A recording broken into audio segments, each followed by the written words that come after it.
வள்ளுவனுக்கு காவியை போட்டு பார்த்தி அது எடுபடல. இப்ப வேலை தூக்கி பாக்குறீங்க. இந்துக்கும் முருகனுக்கு என்ன தம்பி சம்பந்தம் இருக்கு? தம்பி கேட்கறதுக்கு பதில் சொல்லுங்க. முருகன் இந்துவா? தங்கச்சி முருகன் இந்துவா? சிவன் இந்துவா? தம்பி தம்பி இங்க எப்படி உள்ள நுழையிறதுன்னு தெரியல. கேரளாவில் ஐயப்பனை தொட்டு பார்த்தீங்க, அவன் அடிச்சுட்டான் திருப்பி. கம்யூனிஸ்டும் அங்கே காங்கிரஸ். பூரி ஜெகநாதரை தொட்டு அங்கே உள்ள நுழைஞ்சிட்டீங்க.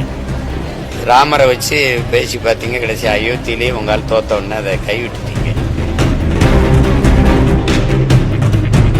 இத்தனை மாநாடு போட்டாலும் ஐயா எடப்பாடிக்கு பின்னாடி தானே போய் நிற்கணும். பாஜக நடத்துகிற முருகன் மாநாட்டில் யோகி ஆதித்யநாத் கலந்துக்கிறதா சொல்லியிருக்கிறாங்க சார். எப்படி வரவேற்பு? நான் அவங்க வரவேற்பாங்க, அவங்களுக்கு விருந்தினர். நமக்கு அதில் உடன்பாடு இல்லை தம்பி. முதல்ல இந்துக்கும் முருகனுக்கு என்ன தம்பி சம்பந்தம் இருக்கு? தம்பி யாராவது சொல்லுங்க தம்பி. முருகன் இந்துவா? தம்பி நான் கேட்கறதுக்கு பதில் சொல்லுங்க. முருகன் இந்துவா? தங்கச்சி முருகன் இந்துவா? சிவன் இந்துவா? தம்பி தம்பி தம்பி ஒன்றுன்றது நீ தான் கேள்வி கேட்ட. சிவன் முருகன் இந்துவா? எப்ப இந்து சொல்லு. நீ ஒரு முடிவுப்பா. தமிழ் தம்பி கூட்டு பொரியல் அவியல் சோறு சாம்பார் எல்லாம் சேர்த்து சாப்பாடு இந்த மாதிரி வெள்ளைக்காரன் இந்துன்னு ஆகிட்டான். ஏன் முருகனுக்கும் சிவனுக்கும் தெரியுமா அவன் இந்துன்னு? சைவ கடவுள் அவன். அதுல நாங்க வீர சைவர்கள். உங்களுக்கு இப்போதைக்கு அரசியல் இல்லை, என்ன செய்யறதுன்னு தெரியல. ஒவ்வொரு மாநிலத்துக்கும் ஒவ்வொருத்தர் தூக்குனீங்க. இப்ப எங்கள்கிட்ட எங்க இறையை எடுத்து வள்ளுவனுக்கு காவியை போட்டு பார்த்தி அது எடுபடல. இப்ப வேலை தூக்கி பாக்குறீங்க. ஏதோ ஒண்ணு உங்களுக்கு போடுறீங்க. இந்து மாநாடு போட்டு அந்த வாக்கை எத்தனை மாநாடு போட்டாலும் ஐயா எடப்பாடிக்கு பின்னாடி தானே போய் நிக்கணும். என்ன தங்கச்சி அவரே சொல்றாரு, நானே முருக பக்தன், என் பேரே பழனிசாமின்னு. இந்த முருகனை கும்பிட்டு அந்த பழனிசாமிக்கு பின்னாடி தான் போய் நிக்கணும்.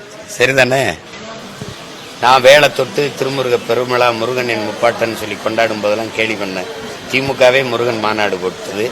இப்பதான் இத்தனை ஆண்டுகள் கழிச்சு உங்களுக்கு முருகன் மாநாடு போட்டுருங்க. இவ்வளவு நாள் எங்க போனீங்க? முருகன் நேற்று தான் தோன்றி வந்திருக்காரா இல்லை எப்படி? இப்போ உங்களுக்கு ஒரு தேவை இருக்கு, அரசியல் தேவை இருக்கு. இங்க எப்படி உள்ள நுழையிறதுன்னு தெரியல. கேரளாவில் ஐயப்பனை தொட்டு பார்த்தீங்க, அவன் அடிச்சுட்டான் திருப்பி. கம்யூனிஸ்டும் அங்கே காங்கிரஸ். பூரி ஜெகநாதரை தொட்டு அங்கே உள்ள நுழைஞ்சிட்டீங்க.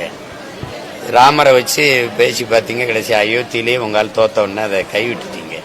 இப்போ இங்கே வந்து அவன் வேலை வச்சிருக்கிறத உங்களை வாழ வைக்கல, தமிழனை வாழ வைக்கத்தான் எங்க பாட்டு வேலை வச்சுக்கிட்டு நிக்கிறான்.